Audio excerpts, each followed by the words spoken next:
कुछ लोग तो विषयों का भोग करते हैं, तो ज्ञानी लोग विषयों का हवन करते हैं। भोग में और हवन में अंतर है। कान में भी आग है जो शब्द को कैच करती है, नेत्र में भी अग्नि है जो रूप को कैच करती है, अंदर लाती है। नहीं समझे आप? नासिका के अंदर भी चैतन्य तत्व है जो गंध को पकड़ रहा है। तो ज्ञानी की दृष्टि क्या होती है कि इंद्रियां भी कुंड हैं और इनमें जो विषय आ रहे हैं वो हवन होते चले जा रहे हैं। वो विषयों का सेवन करता हुआ भी यही सोचता है कि मैं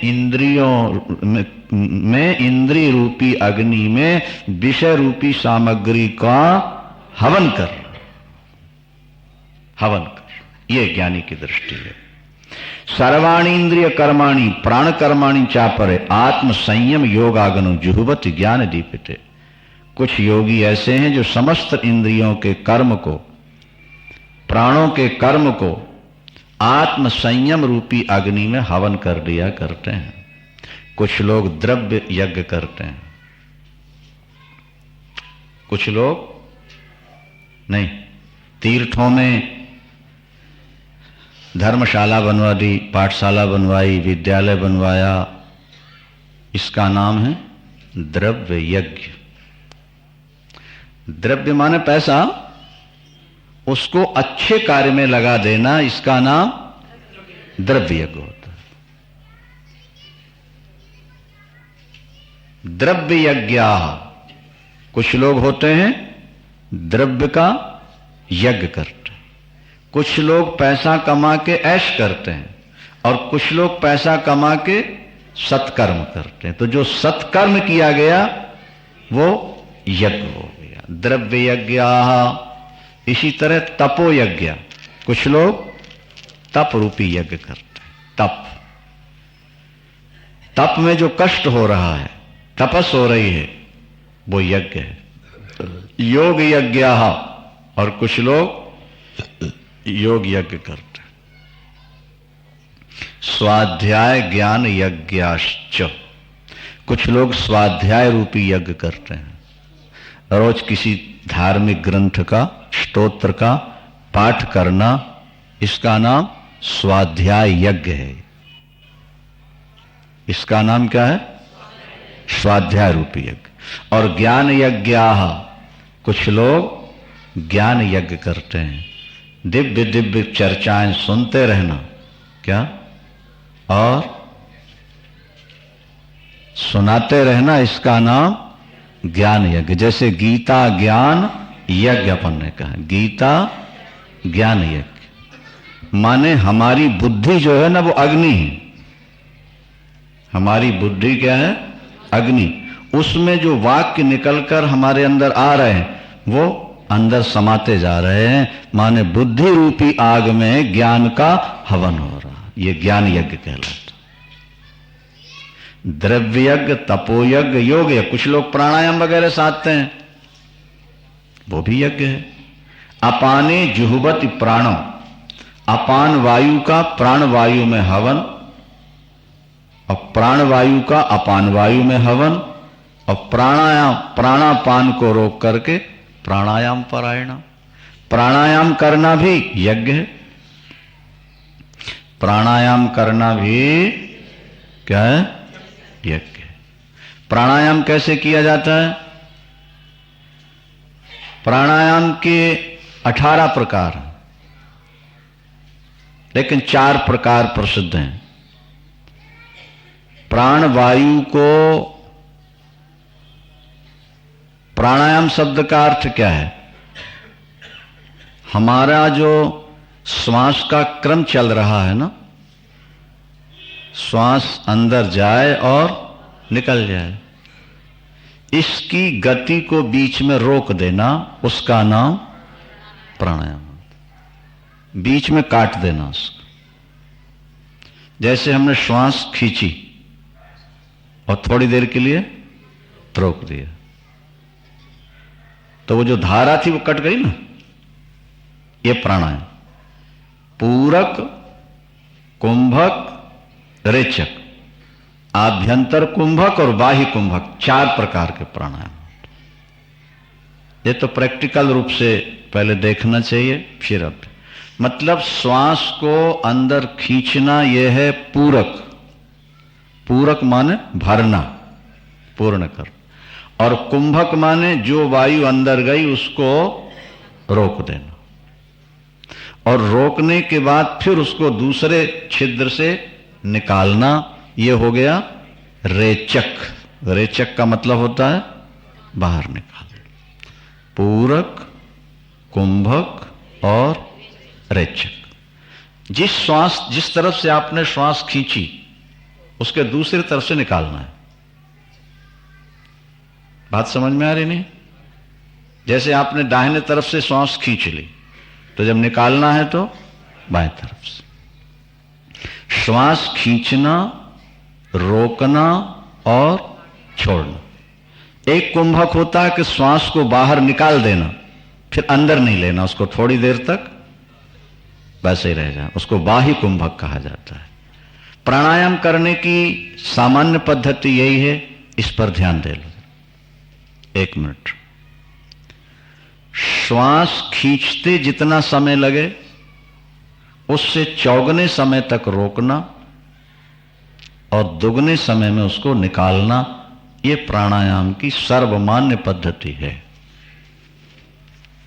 अभी नहीं समझे आप राम राम कहते श्वास खींचते हैं, 8 बार राम लेते लेते श्वास आपने खींची। जैसे नाक दबाए ना और श्वास धीरे धीरे अंदर, एकदम नहीं खींच लेना है, धीरे धीरे खींचते जाना। और क्या बोलना? राम राम, कृष्ण, शिव, शिव, कुछ भी। मान लो 8 बार नाम लेते लेते आपने श्वास खींची। अब दोनों नासापुट बंद कर दिया तो 32 बार नाम लेकर के लेने तक उसको रोको। अब जब निकालना है तो 16 बार नाम लेते लेते उसको धीरे धीरे, एकदम नहीं निकालना है, एकदम नहीं खींचना है, ये तो नुकसान है। भागवत में लिखा है कि अगर 1 महीने भी व्यक्ति अभ्यास कर ले 3 टाइम तो प्राणवायु वश में हो जाती है। और श्वास जब आपकी रुकेगी तो मन ऑटोमेटिक रुक जाएगा। मन श्वास के आधार पर होता है। आप देखते हो जब क्रोध आ जाए, नहीं, मन ज्यादा चंचल हो तो श्वास की गति भी तेज हो जाती है। ऊंट जितना हिलेगा उस पर बैठा हुआ सवार भी उतना ही हिलेगा। ऊंट खड़ा हो गया, सवार भी सीधा है। तो प्राण है ऊंट और मन है सवार। प्राण की गति जितनी सूक्ष्म होती जाएगी, मन की गति भी उतनी शिथिल होती जाएगी। प्राण जितने चंचल होंगे, मन भी उतने चंचल होगा। वृंदावन। इसलिए योगी लोग शांत रहते हैं, वो ज्यादा श्रम नहीं करते, ज्यादा दौड़ते भागते नहीं हैं। क्या? प्राणों को संयमित करने का। आयु भी बढ़ती है, रोग निवृत्ति भी होते हैं, पापों का दहन भी होता है, और प्राणायाम करने से मन शांत हो जाता। तो प्राणायाम करना भी एक यज्ञ हो गया। अपरे नियताहारा,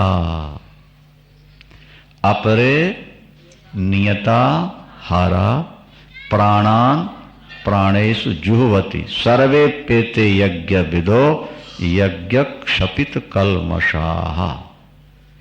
कुछ लोग थोड़ा भोजन करके प्राणों का प्राणों में हवन करते हैं। थोड़ा भोजन करके प्राणों का प्राणों में हवन करते हैं। माने थोड़ा भोजन करना भी हवन करना है, यज्ञ करना है। उससे मन भी निर्मल रहता है और शरीर भी स्वस्थ रहता है। साफ सुथरा भोजन हो और थोड़ा हो, शरीर पर बहुत अच्छा असर पड़ता है। आजकल तो लोग दिन भर खाते हैं और ज्यादा खाते हैं। कुछ आजकल की परंपरा ऐसी बन गई, जहां जाओ बिना खाए आने नहीं देते। और संबंध इतने ज्यादा लोगों ने जोड़ रखे हैं कि बिना 10-5 घरों में गए नहीं, काम ही नहीं बनता। ज्यादा खाना अच्छा नहीं। देखो भाई, एक शब्द है अपने यहां, कम खाना और गम खाना। बोलो वृंदावन। कम खाना और गम, ये दोनों बहुत अच्छी चीज है। क्रोध आया, उसको रोक लो। गम खाना का मतलब वासना का बेग उठा, कोई और चिंतन करते हुए उस बेग को रोको। क्रोध आ गया, कुछ कहना चाहे तो रोक लो उसको, ये समझकर कि इस समय बुद्धि, क्रोध में बुद्धि मलिन है, कुछ भी निकल सकता है जो नुकसान दे देगा। कम खाना और कम खाओ, थोड़ा खाओ। योग शास्त्र में लिखा है कि पेट के 4 हिस्से बनाओ। 2 हिस्से में भोजन, 1 में पानी, 1 खाली। माने भजन करने वाले को भोजन करने के बाद ऐसा नहीं लगना चाहिए कि हमने भोजन किया हुआ है। क्या समझे? एक पंडित जी गए थे श्राद्ध खाने, तो वहां तो फिर खीर और पूड़ी हलवा, महाराज खाते खाते खाते उन्होंने इतना खाया गले तक भर गए। घर आए तो पेट में दर्द होने लगा। पिताजी पेट में दर्द हो रहा है। पिताजी ने कहा बेटा थोड़ा चूरण खा ले। बोले पिताजी चूरण खाने की जगह होती तो एक लड्डू और न खा लेता। बोलो वृंदा। क्या समझे हो? इस तरह का भोजन बहुत नुकसानदायक, बार बार नहीं खाना चाहिए।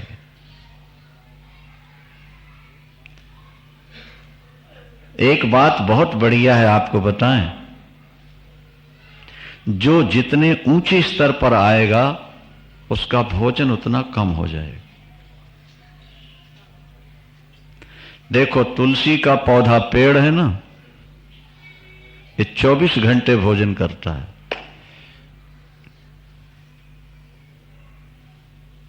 ये पेड़ जितने हैं ये 24 घंटे खाते रहते हैं, रात और दिन। प्रमाण क्या है? तुलसी के पौधे को 1 घंटे के लिए मिट्टी से अलग कर दो, उखाड़ के आओ,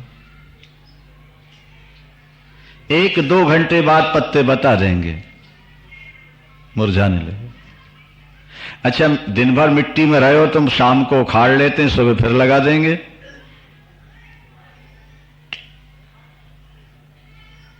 वृक्ष सबसे ज्यादा खाने वाले हैं क्योंकि उनमें जड़ता ज्यादा है, चेतना। उसके बाद नंबर आता है पशुओं का।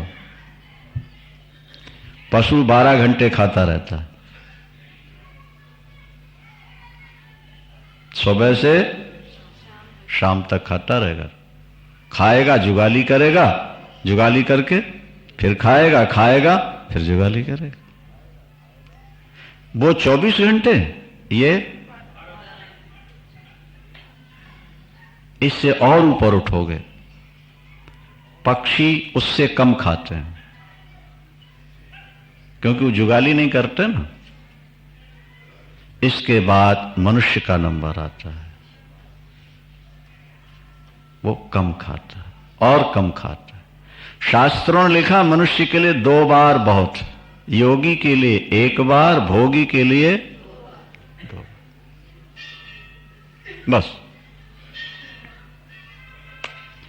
और ऊपर उठो आप, देवता भोजन नहीं करते, सूंघ लेते हैं, खाते। और ऊपर उठो, भगवान सूंघते भी नहीं, खाली देख लेते हैं। बोलो वृंदावन बिहारी। भगवान देख के तृप्त, देवता सूंघ के तृप्त। पितर 6 महीने के बाद 1 दिन खाते हैं, देवता 6 महीने के बाद 1 दिन, पितर 1 महीने के बाद 1 दिन। ऐसा क्रम है। माने ज्यों ज्यों व्यक्ति ऊपर उठता जाएगा त्यों त्यों उसका खान पान।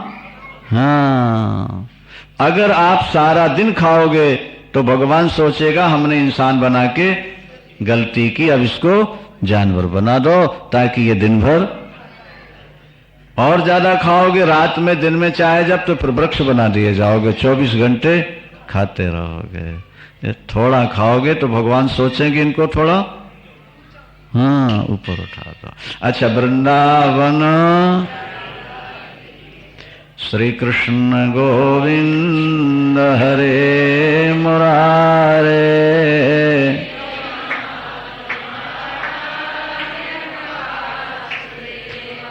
श्री कृष्ण गोविंद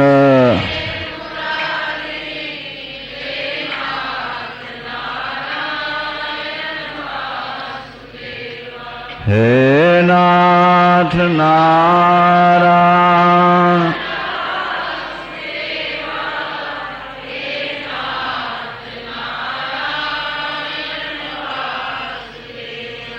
हे नाथ नारायण,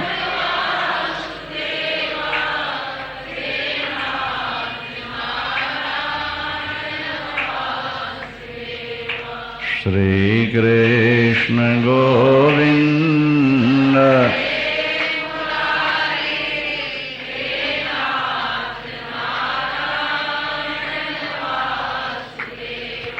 श्री कृष्ण गोविंद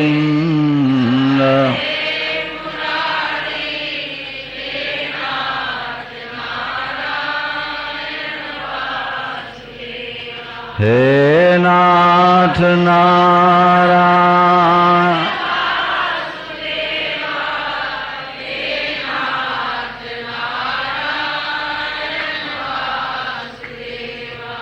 श्री कृष्ण गोविंद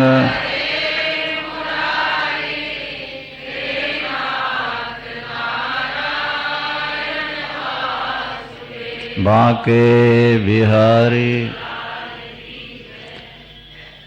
इस तरह जो व्यक्ति यज्ञ करके भोजन करते हैं वे अमृत भोजन करते हैं।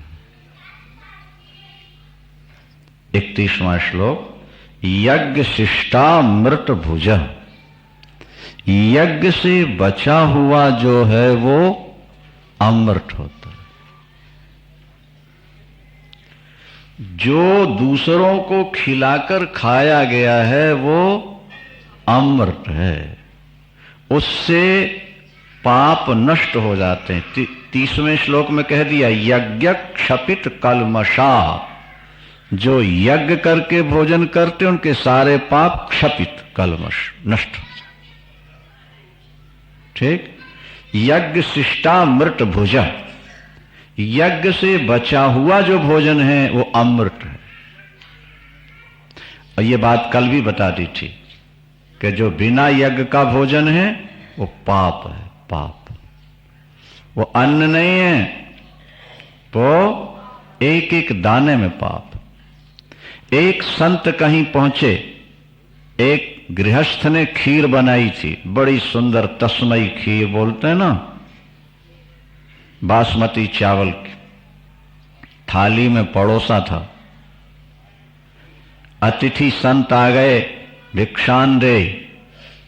उसने सोचा मैंने अकेले के लिए खीर बनाई, थोड़ी सी खीर है, इसको खिला दूंगा तो मैं भूखा रह जाऊंगा। बोले बाबा आगे अन्न क्षेत्र है, वहां चले जाओ। बाबा आगे बढ़े, वो जितने चावल थे खीर के लंबे लंबे कीड़े होके बिलबिलाने लगे, कीड़े बन के चलने लगे उसे।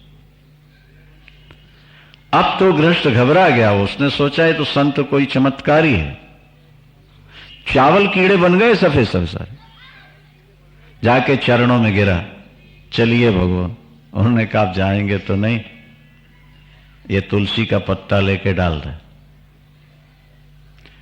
तुलसी का पत्ता ले जाकर डाला, फिर खीर की खीर है, साफ जो की। संत ने कहा बेटा, जो अपने लिए बना के खाया जाता वो कीड़ों के समान होता है, और जो खिला के खाया जाता है वो अमृत के समान होता है। हमारा सनातनी खिला के खाता था महाराज। धर्मराज युधिष्ठिर, महाभारत में लिखा कि जब वो जुआ में सब कुछ हार के जाने लगे जंगल की ओर, तो युधिष्ठिर की आंखों से आंसू निकल आए, रो पड़े। तो भीम ने कहा भैया आप ही तो गलती करते हैं और फिर रोते हैं। जुआ खेल के सब कुछ हमारा लुटा दिया, अब रो रहे हो। उन्होंने कहा भीम, लुटने का दुख नहीं, संपत्ति तो हाथ का मैल कहलाती है हमारे। क्या कहते हैं लोग?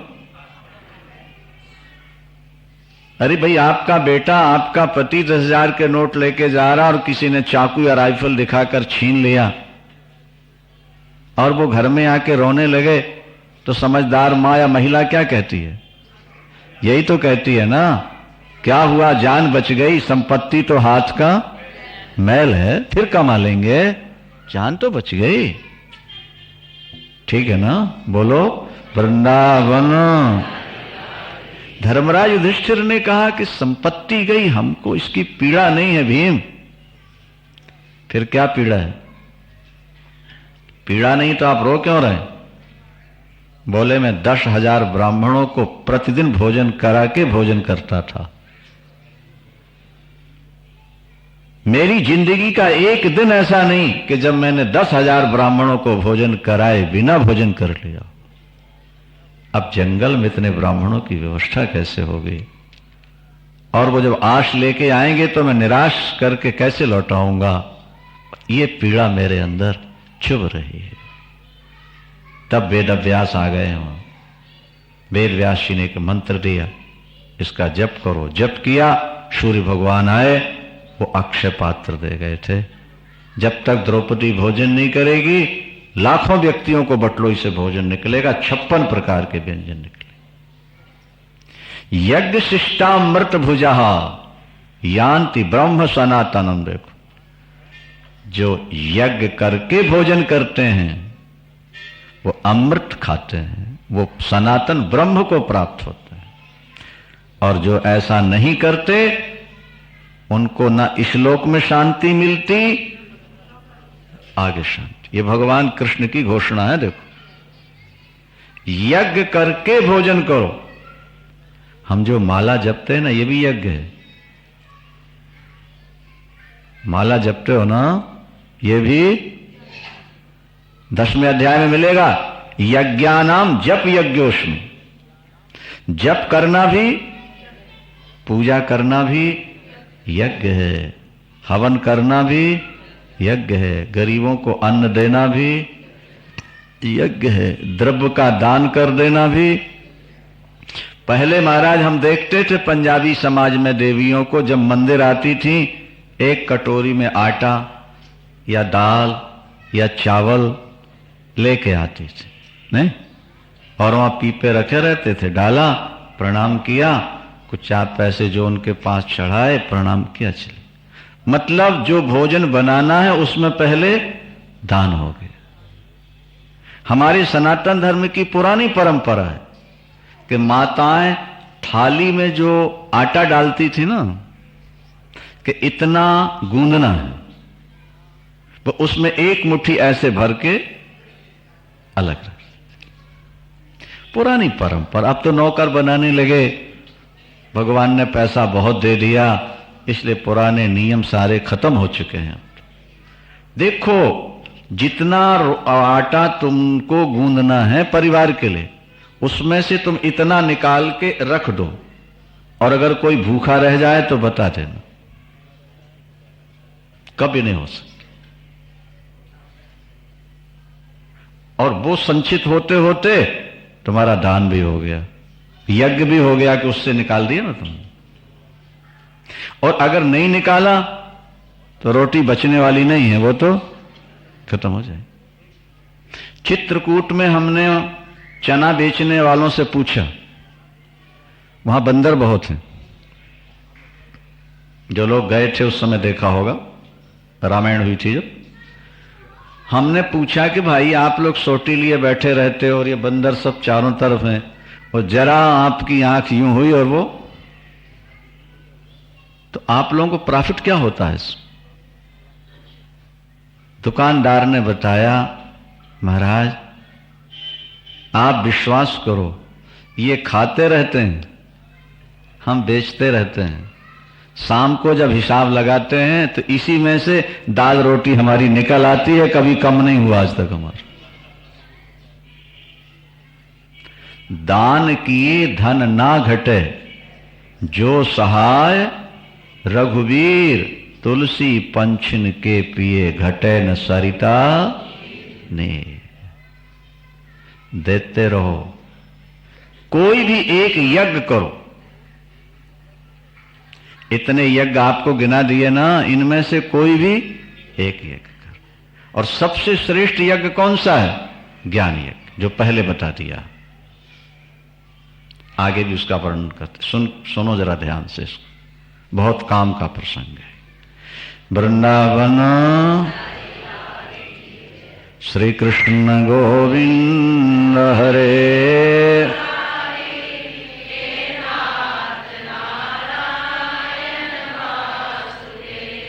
श्री कृष्ण गोविंद,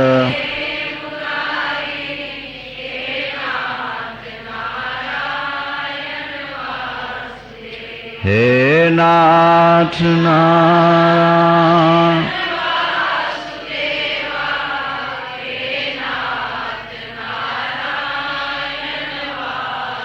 हे नाथ नारायण,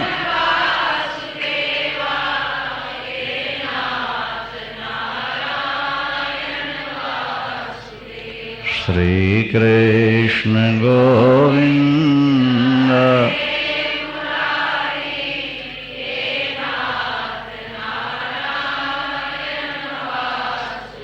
श्री कृष्ण गोविंद,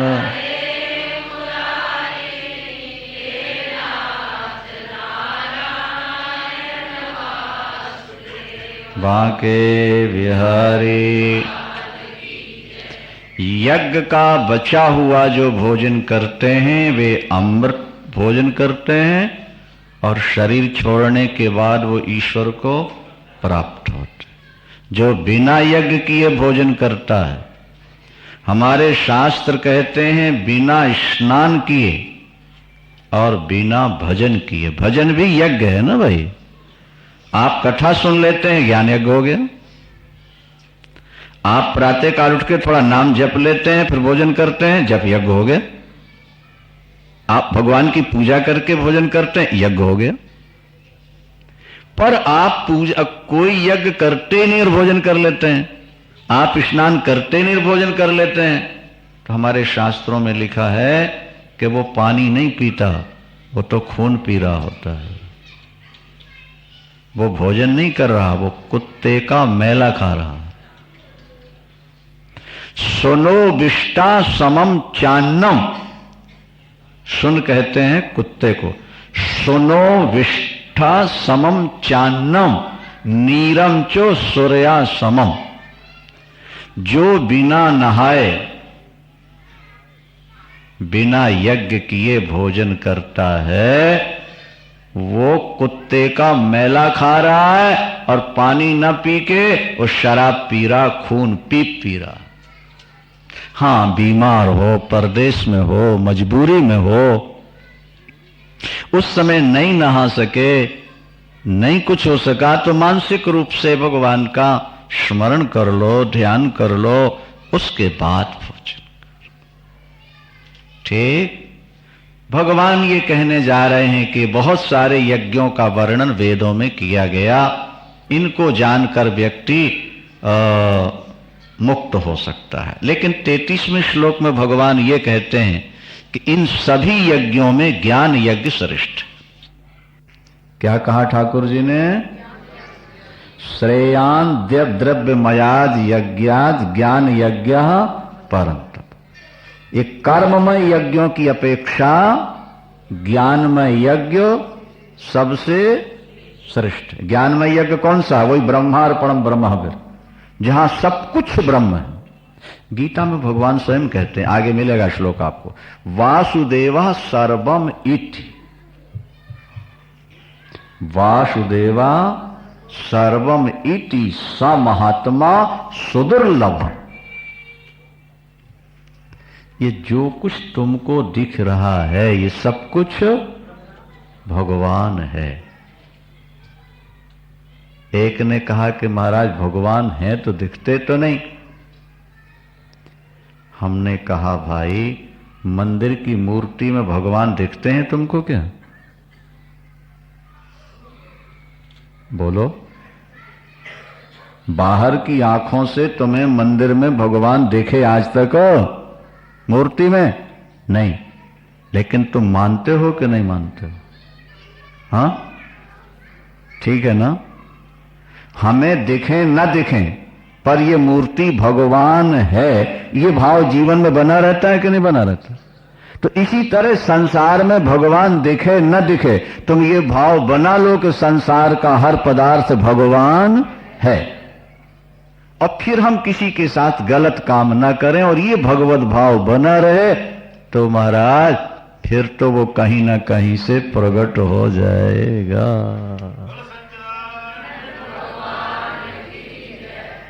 हमारी एक बात समझ लो, कोठी में 10 कमरे हैं और कोई व्यक्ति छुप गया, चोर घुस गया, छुप गया। आप एक कमरा ढूंढते हो, वो दूसरे में जाके छुप गया, आप दूसरे में जाते नहीं हो, तो वो पकड़ में आ जाएगा? बोलो।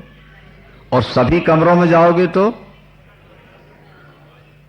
भाई 10 में से किसी एक कमरे में छुपा है। जब 10 कमरे खोजोगे तो किसी न किसी कमरे में तो मिल ही जाएगा। ईश्वर इस संसार में सब जगह छुपा हुआ है। आप एक ही कमरा देखते हो, मंदिर में आए प्रणाम कर लिया, बाकी खत्म, तो वो छुपा ही रहेगा। जब हर जगह देखने लगोगे तो कहीं ना कहीं से वो नामदेव जी के सामने कुत्ते के रूप में आ गए ठाकुर, रोटी लेके भागे। अरे बोले ठाकुर सूखी रोटियां कैसे खाओगे, जरा घी तो चुपड़ दो। और कुत्ता भागता जा रहा है, देखो ये कटोरी लेके दौड़ रहे हैं और कुत्ता सोच रहा है कि पत्थर मारने आ रहा, बहुत तेज भाग रहा और ये पीछा नहीं छोड़ते। ठाकुर सूखी रोटियां नहीं खाना। और जब पीछा नहीं छोड़ा नामदेव ने तो कुत्ता गायब हो गया और भगवान कृष्ण रोटियां लेके खड़े हो गए। महाराज फिर तो जय जयकार होने लगी वृंदावन।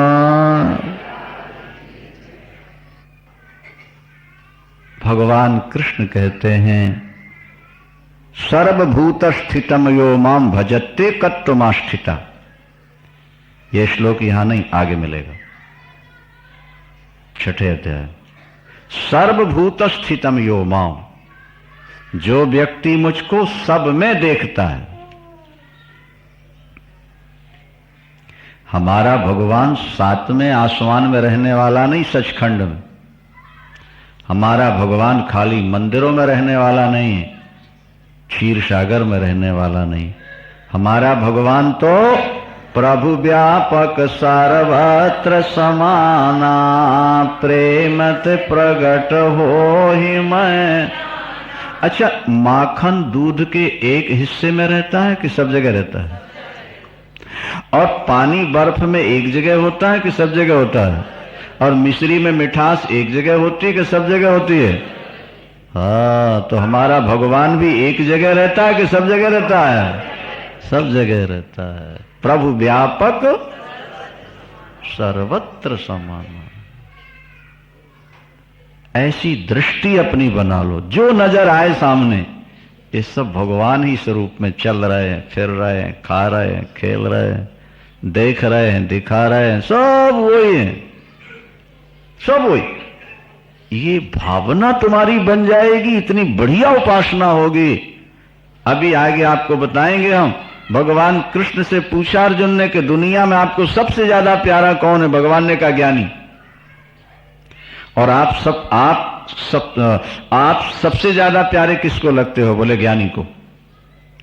ज्ञानी को मैं सबसे ज्यादा प्यारा और ज्ञानी मुझे सबसे ज्यादा प्यारा, क्योंकि ज्ञानी की दृष्टि इतनी व्यापक हो जाती है कि उसकी दृष्टि में ईश्वर छोड़ के कोई दूसरा पदार्थ है ही नहीं। ये ज्ञान। अर्जुन ने कहा प्रभु हमको ज्ञान चाहिए। हम ज्ञान पाना चाहें तो कैसे मिलेगा? भगवान ने कहा 6 नियम निभाओगे तब ज्ञान मिलेगा। 6 सूत्र। जब तक ये 6 नियम नहीं निभाएंगे तब तक ज्ञान नहीं।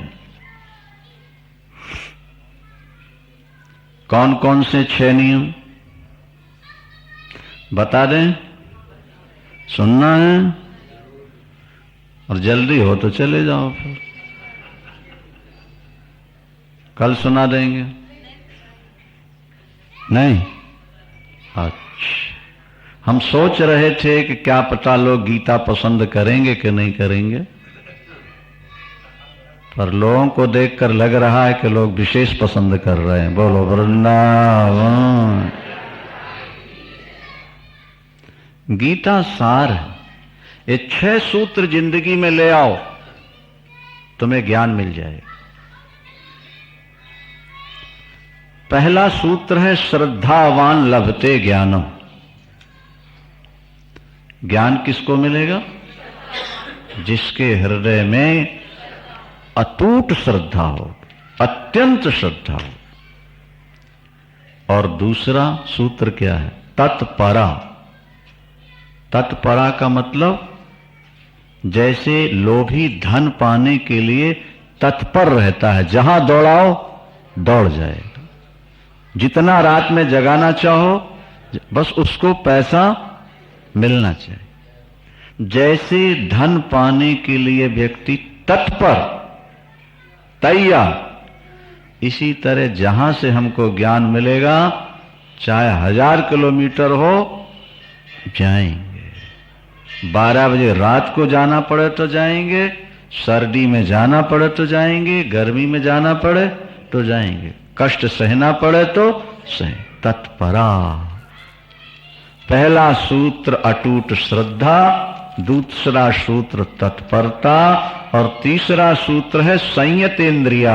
इंद्रियों में संयम। ज्ञान पाना है तो पहले विषयों को विष समझ के छोड़ दो थोड़े समय के लिए। जैसे घड़ा न कच्चा, उसको पानी से पहले बचाना पड़ता है। जरा बादल दिखते हैं, कुमार घड़ों को उठा के, और जब वो घड़ा पक जाता है, बोलो, पानी भरता है। पहले पानी से बचाता है और बाद में। इसी तरह ज्ञान पाना हो तो पहले विषयों से हटना पड़ेगा। ज्ञान पाने के बाद फिर विषय तुमको बाधा नहीं पहुंचाएंगे। विषयों का सेवन भी नुकसान नहीं देगा, क्योंकि ब्रह्म दृष्टि हो जाएगी तुम्हारी। फिर तो गलत काम होना ही नहीं, और कदाचित हो भी जाए कोई फर्क पड़ेगा नहीं। समझ में आई बात कि नहीं आई?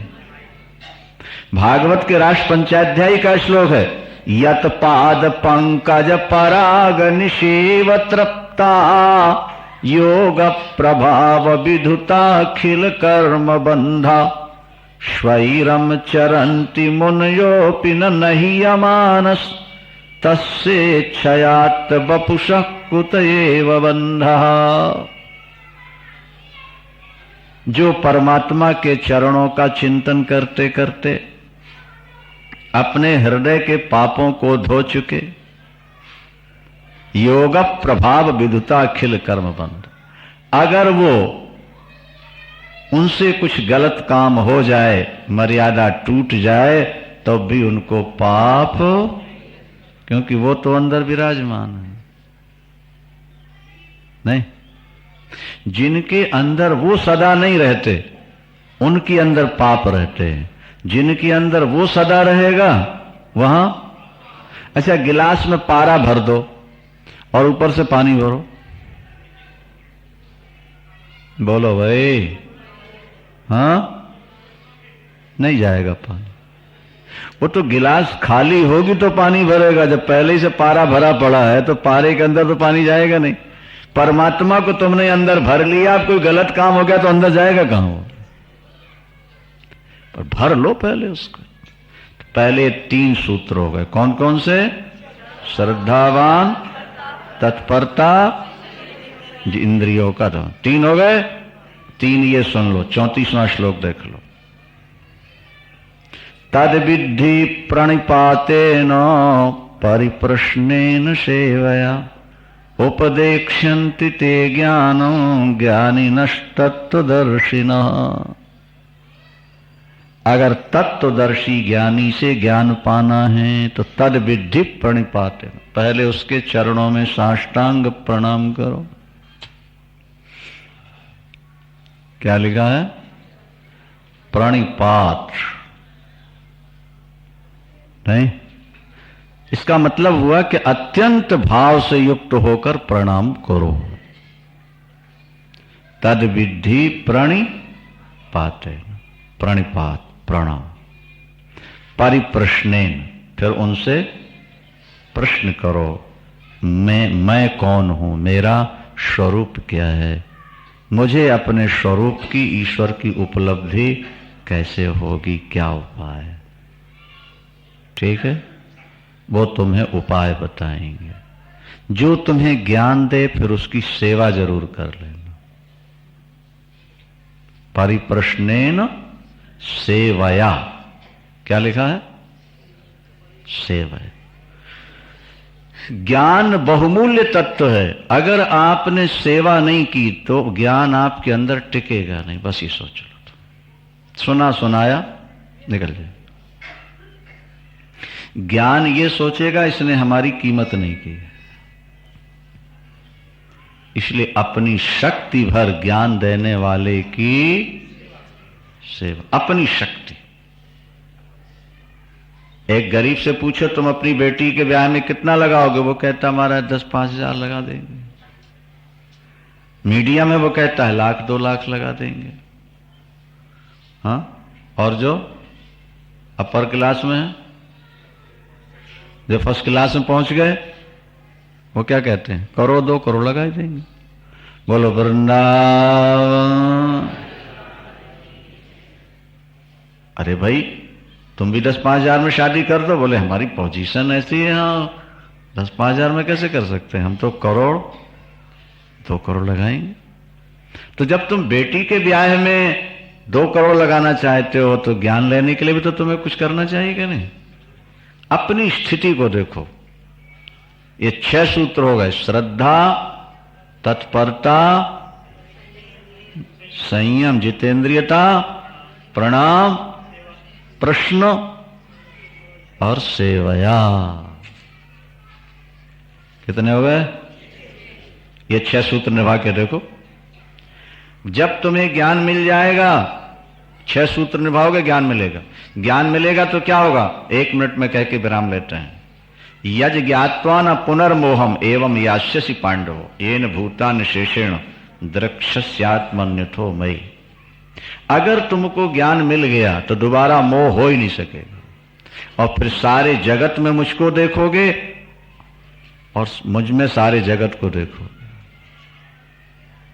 ज्ञान हो जाने के बाद सारा जगत ईश्वर में और ईश्वर सारे जगत में।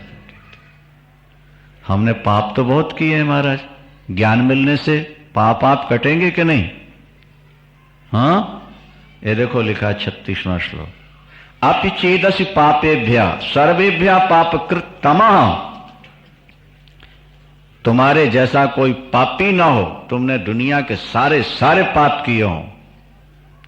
पाप कृतम, तम प्रत्यय लगा दिया, माने जिससे ज्यादा किसी ने पाप किए ही ना हो, इतने तुमने पाप किए।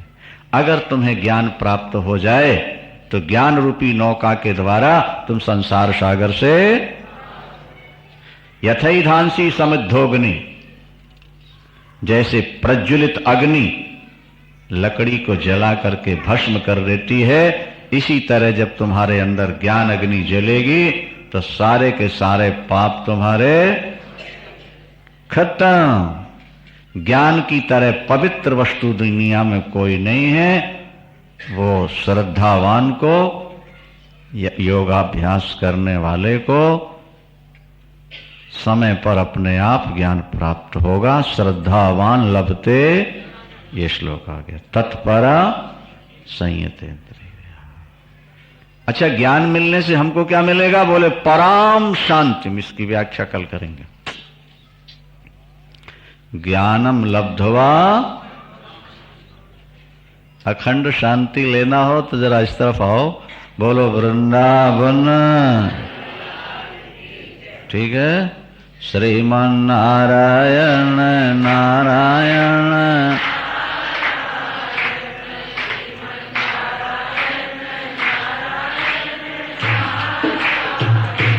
भजमान नारायण।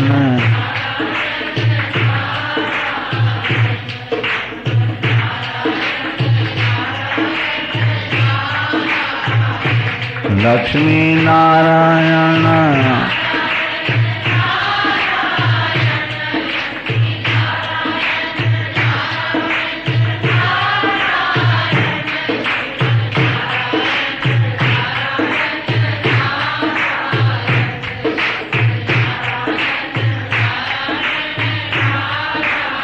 बोलो बांके।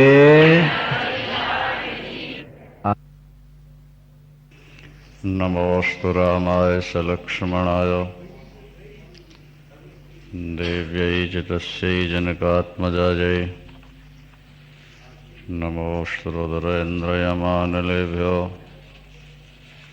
नमोस्तु चन्द्रार्करमरुद्गणेभ्यः।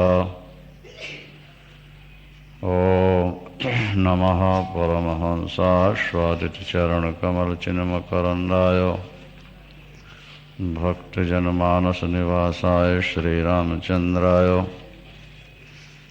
विश्वसर्गविसर्गादिनवलक्षणलक्षितं श्रीकृष्णाक्षं परन्धाम जगद्धाम नमामि तत्।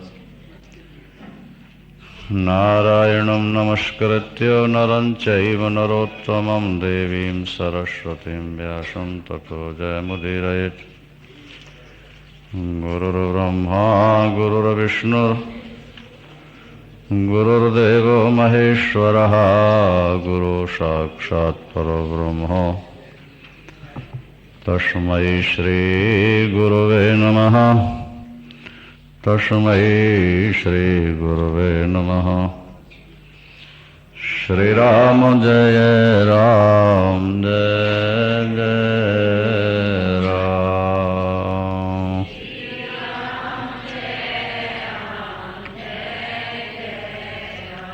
श्री राम जय राम जय जय राम।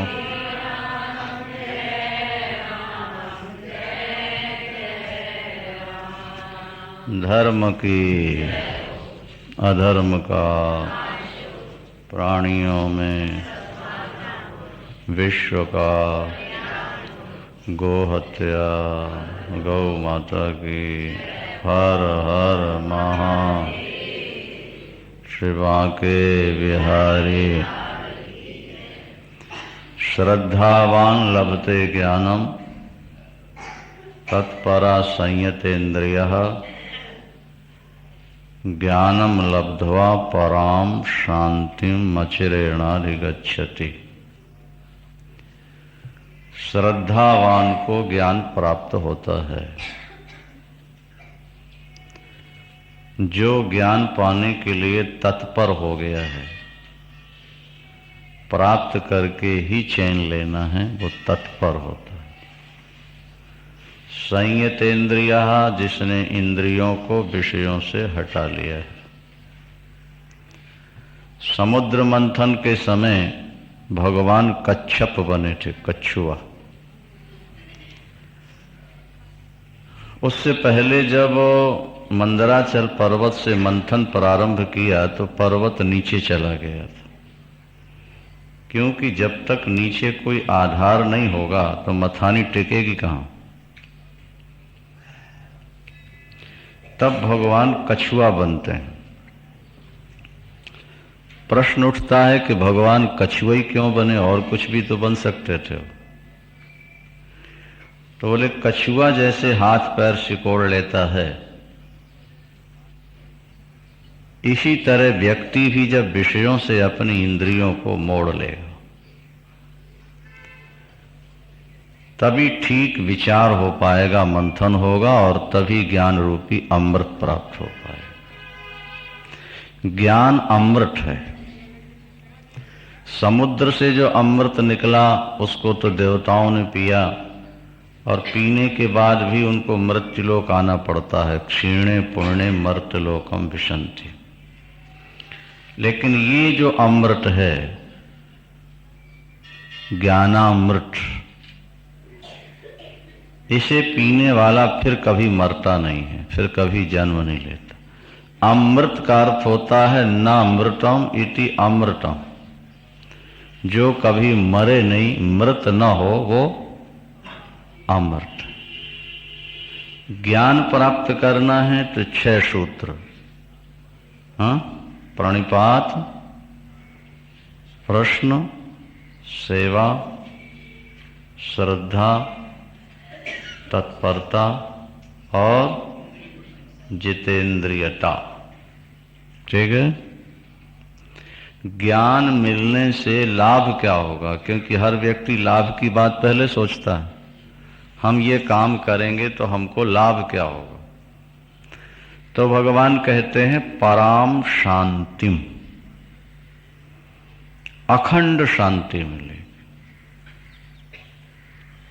बस यही विचार करना है। शांति तो विषयों से भी मिलती है, टीवी सिनेमा से भी मिलती है, उपन्यास पढ़ने से भी मिलती है, गपशप लगाने से भी शांति मिल जाती है। लेकिन वो शांति क्षणिक होती है। व्यक्ति को जो शांति मिलती है वो टुकड़े टुकड़े होकर मिलती है। और भगवान कहते हैं पराम शांति, अखंड अनंत शांति मिलेगी। ऐसी शांति मिलेगी जो बीच में कटेगी नहीं। जैसे आपको 6 घंटे की नींद आती है, स्वप्न भी नहीं है, तो 6 घंटे कंटिन्यूस एक सा रस रहता है। निद्रा से मिलने वाले आनंद का आनंद एक सा रहता है। क्या समझे आप? उसमें उतार चढ़ाव नहीं है। जैसे गहरी नींद का लगातार आनंद रहता है, इसी तरह ज्ञान प्राप्त हो जाए तो अनंत अनंत समय के लिए अखंड शांति का अनुभव होता रहे। जहां शांति है वहीं सुख है। जहां शांति वहीं सुख। अशांतस्य कुता सुखम। जहां शांति नहीं है वहां सुख कहां? सुख तो शांति के बाद है। वृंदावन। अच्छा जी, हमको ज्ञानम लब्धवा पराम शांतिम, अखंड शांति मिलेगी, अनंत मिलेगी। उसके बीच में कभी किसी भी काल में अशांति नहीं आएगी। तो ज्ञान पाने के कितने समय बाद शांति मिलेगी? भगवान कहते हैं अचिरेण। अचिरेण का अर्थ होता है, चिरकाल का मतलब होता है काफी समय बाद। चिर माने काफी समय बाद, पर आ लगा दिया, इसका मतलब कुछ समय बाद नहीं बल्कि तत्काल। यहां ज्ञान हुआ वहां शांति का उदय हो गया। एक कालावच्छेदेनो, एक ही काल में, जैसे जलता हुआ कोयला हाथ पर रखा तो कितनी देर बाद जलेंगे? अजय तत्काल। उबलते तेल के कड़ाहे में अंगुली डाल दी, कब जलेंगे? तत्काल। ये सुख उधार नहीं है। यज्ञ का सुख तो उधार है, पूजा पाठ का सुख तो उधार है। बोलो वृंदावन। आज पूजा करो, आज यज्ञ करो, आज जप करो, मर के बैकुंठ जाओ, स्वर्ग जाओ, तब आनंद मिलेगा। नहीं तो आपको उधार आनंद चाहिए कि हाल चाहिए? हाँ, तत्काल। तो भगवान कहते हैं तत्काल आनंद चाहिए तो ज्ञान पालो। स्वर्ग कामो यजेत। वेद भगवान कहते हैं स्वर्ग पाना हो तो यज्ञ करो। ठीक है, पहले तो यज्ञ के धुएं से आंखें परेशान करो, उन नियमों का पालन करो, अग्नि की गर्मी सहन करो। नहीं, उसके बाद मरो, स्वर्ग जाओ, तब जाके सुख मिलेगा। यज्ञ किया अभी और फल मिलेगा बाद। ये उधार आनंद हुआ कि नहीं हुआ? आज सामान दे दो, फिर आगे पैसा दे देंगे, तुम उधार हो गया। तो भगवान कृष्ण कहते हैं हाल आनंद लेना है, तत्काल आनंद लेना है, यहीं बैठे बैठे अखंड आनंद लेना है तो किसी गुरु से ज्ञान प्राप्त कर लो। ज्ञानम लब्ध्वा पराम शांतिम अचिरेणाधिगच्छति। तत्काल प्राप्त हो जाए। अच्छा, श्रद्धा न हो तो भगवान ने कहा अगर श्रद्धा नहीं है ज्ञानी गुरु के प्रति, मन में संशय है, तो विनश्यति, नष्ट हो जाओगे।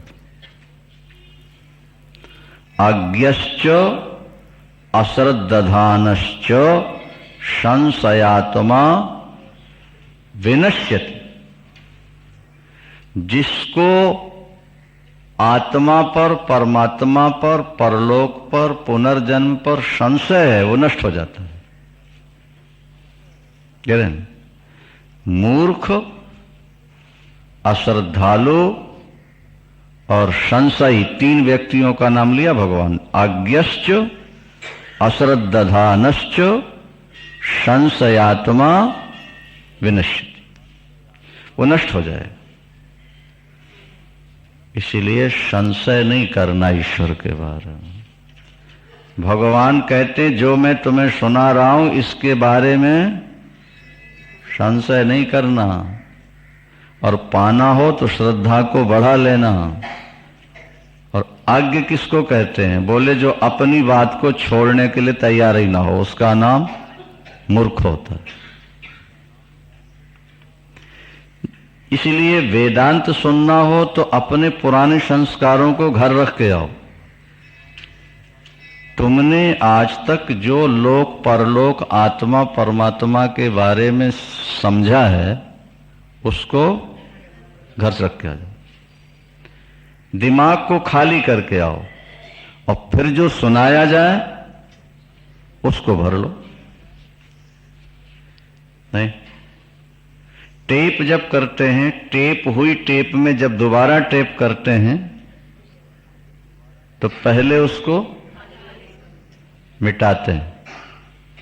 पहले का मिटता जाता है और बाद का भरता। और अगर कहीं पहले का भी रहे और बाद का भी भर जाए तो कैसी बढ़िया चलेगी टेप आपकी फिर।